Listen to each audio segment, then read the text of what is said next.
Today I'm going to introduce this 1933 Ford. What we're going to do in this car is the complete interior.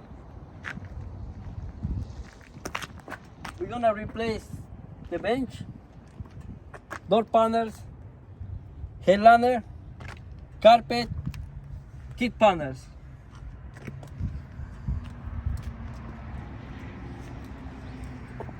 Over here we're gonna fix the phone. We have the design already. The customer choose the design. It's gonna be black, red piping, and we're gonna do the diamond patterns here.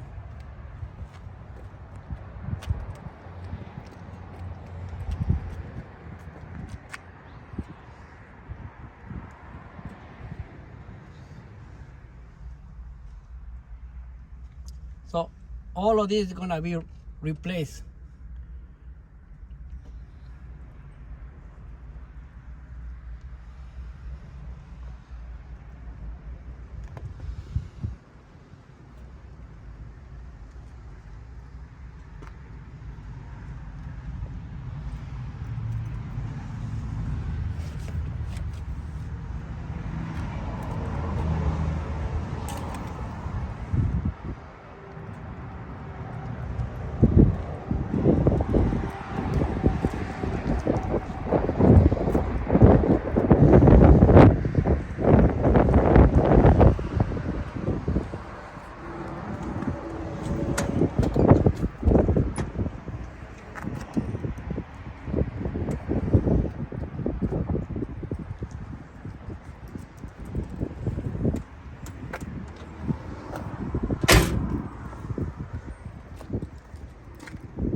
Car is gonna be delivered about like 2-3 weeks from now. I'm gonna put the car in, and then I wish I can show you step by step, but now the only thing what we're gonna show you is how how to do the bench. So if this is your first time seeing this video, watching my videos, please don't forget to subscribe to my channel. Press the button, the bell, so this way you have notifications every time I upload a video. All the comments is welcome. Any suggestions, you can do it. Thanks for watching this video and take care.